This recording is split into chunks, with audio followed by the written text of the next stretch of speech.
And now we are going to go to Tom McCullough, who is in the briefing room today, who has some breaking developments with respect to President Trump's speech and the media. Tom is our White House correspondent on the ground. Tom, what did you hear today while you were at the White House with respect to the media broadcasting the president's speech tonight? So, fake news media that's the first 4 years of Trump's administration talking about was an illegitimate president and business being president, Russian interference, fraud, all those things. Tonight, President Trump is making an Oval Press at 9 p.m. Eastern, 8 p.m. Central, and yes, NBC and now ABC are all three public broadcast funded companies with broadcasting licenses, and they're all three refusing to air President Trump. And these are the same outlets that spent 4 years of Trump's administration talking about how illegitimate he is. What do you think about that, Gary? It sounds like they're going to get their broadcast license revoked. I'm sure they have some public duty to present the administration's positions, especially if it's coming from an official White House address. Any word on that? Well, President Trump and ABC, NBC, and CBS, since he took office again, pulled their licenses, their public broadcast licenses for airing false and counter-narrative facts. And they were airing Iranian state as a verified media source to the American public in direct contradiction to the Trump administration.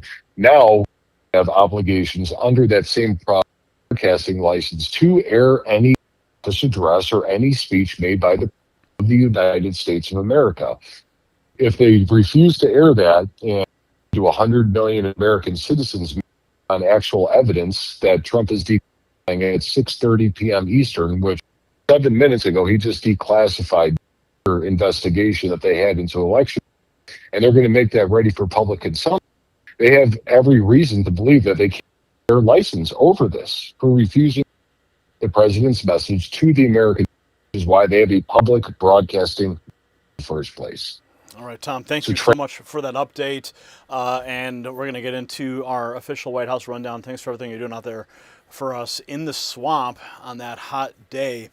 So good evening. I'm Gary Franchi, Next News Network Chief White House correspondent, delivering the latest White House news from the past 24 hours in partnership with our streaming team at Trump Daily Post. The big headline tonight: President Trump put national strength and American industries at center stage, spotlighting nearly $10 billion in new private investment tied to Pennsylvania's defense industrial base and thousands of jobs, while also doubling down on ICE enforcement and setting up a 9 p.m. Eastern address to the nation on election integrity. As you heard just now, that major networks are refusing to broadcast it. We will do our best to broadcast it to you here tonight live.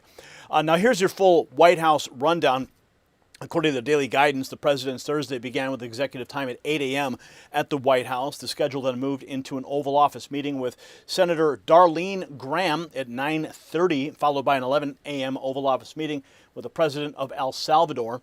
The afternoon included a 1 p.m. press briefing, a 2 p.m. policy meeting, a 5 p.m. signing time in the Oval, and tonight's 9 p.m. address, the on-camera address to the nation from the East Room.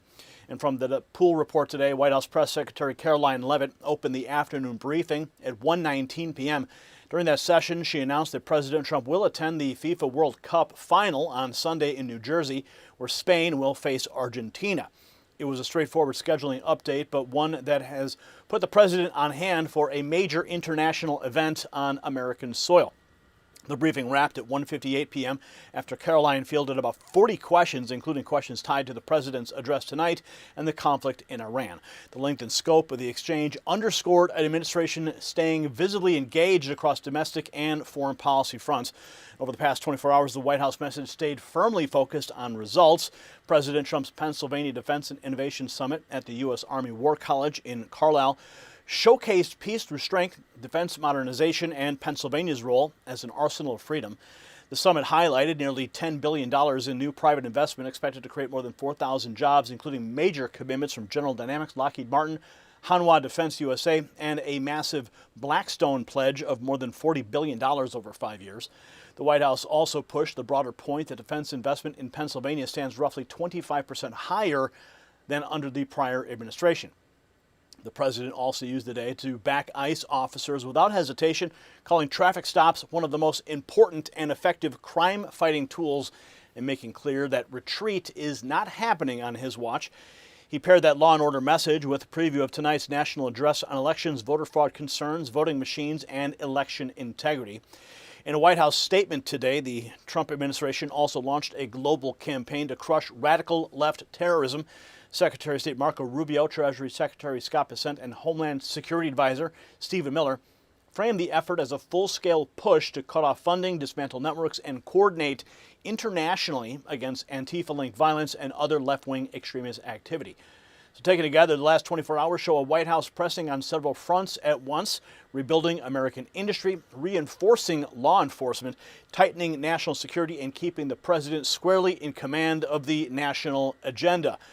And that's your White House rundown for the day.